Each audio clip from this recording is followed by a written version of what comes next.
Okay, so you're printing TPU tires, rubber tires, for your airplane projects, right?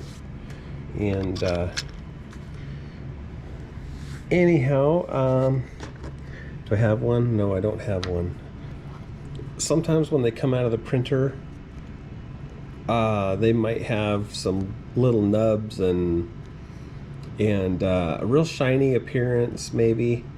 And anyhow, to smooth the tires out and make them actually roll nice and make them kind of maybe look like they've been on an airplane before, here's what I do. So I'll mount the tires on a screwdriver handle. Okay, then I stick that in my DeWalt drill. And then I run the drill and I just have a sandpaper belt. This is really coarse. What is it?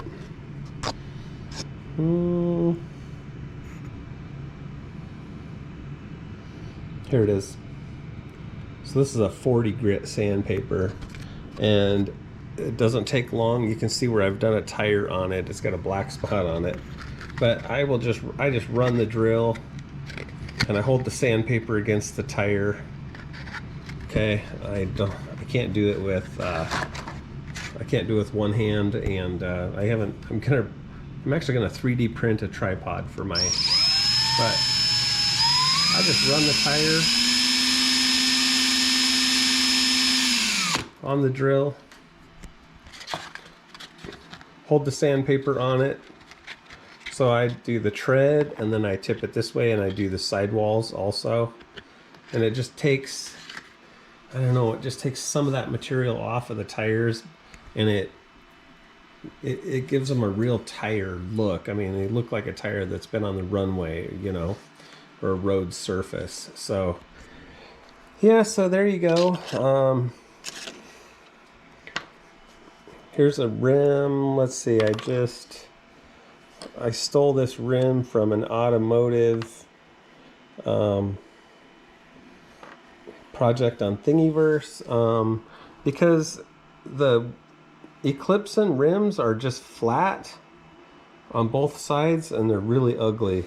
I mean, they're really ugly if you're using the landing gear that's got the suspension. Okay, let me just kind of set this.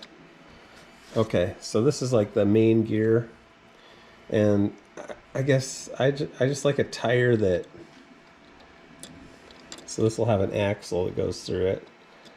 I don't know, I like wheels that are exposed to have the appearance of a nice looking wheel, you know. The flat Eclipson with the bird on it, steel rim, is fine under wheel pants, you know. But when it comes to something that people are actually going to see, you know, this is the look that I like, rather than just a flat rim with no design or anything on it. So yeah, so anyhow, I'm working on Fusion 360 to take all of these files and put it together as a one-piece printable wheel for the Eclipson. And I don't have it done yet. I'm not really good at Fusion 360. If somebody else out there is really good and wants to put these files together and make one printable wheel with the axle spacers and everything attached to the wheel, I'll send you the files, and I would love to have the help. So, and then maybe you could teach me how to do it. So anyhow, in the meantime, I just have to, you know, scale everything to the right size, which I've already done. I did a lot of cutting and slicing with Prusa slicer, because that lets me cut things and scale them, you know, to the right size. So anyhow, okay, working on landing gear today, so I might as well show what's on the printer. So we got another fuselage just starting to print tonight. Here's the artillery sidewinder, and then we're gonna walk over here. And then the SVO3 is printing the other 4 pieces of it, and they're printing in gray. So we'll have a fuselage that's white on the nose and then gray on the tail. I like to break the colors up a little bit. For one thing, when you're flying the airplane, I don't know, I like it to be distinguishable as to which direction you're actually flying, you know, based on the colors of the aircraft. So okay, so here's a Pantera V2, and then here's the wing. That wing stretches all the way across the full-size bed. Here's the T-tail. So the motor's in, prop is on, prop is not tightened down yet. What am I waiting on? Really, I'm waiting on landing gear. Oh, and I had to reprint some servo mounts. There's a pile of propellers.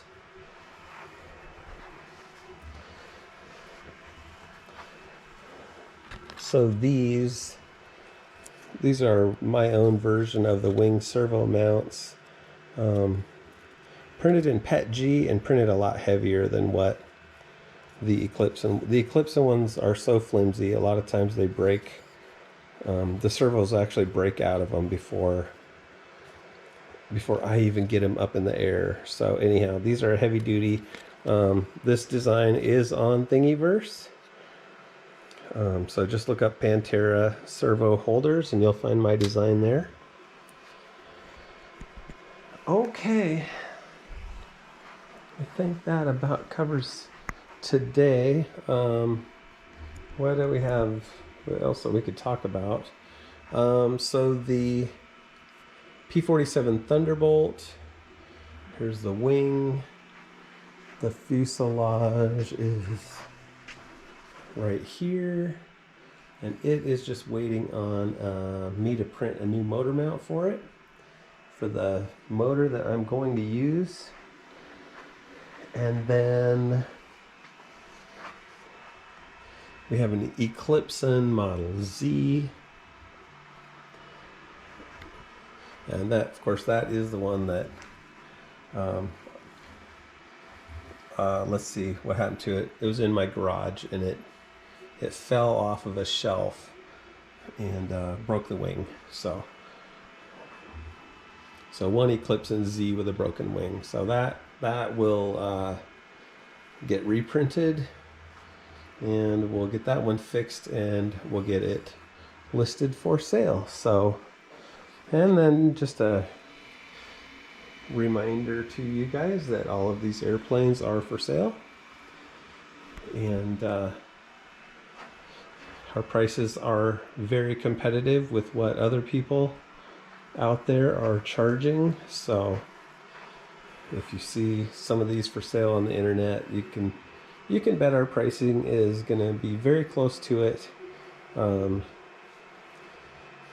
I will say we don't take any shortcuts, and our models tend to have a printed weight that's probably 100 grams, maybe heavier than some of the others, just because I like to reinforce some of the problem areas. If I'm building an airplane and I break it somewhere in the building process, then I usually go back and I'll redesign that part, figure out why I broke it, and if I can go back and redesign that part and make it better, then I go ahead and do that, and I take care of it myself. But when you strengthen an airplane, you add weight, so we try to be really careful and not add very much weight to it. So, all right, that being said, we're going to sign off, and thank you for joining me. And like I said, if you're interested in flying some Eclipson airplanes, we have purchased all of the models from Eclipson so far, so we're willing to print anything for you.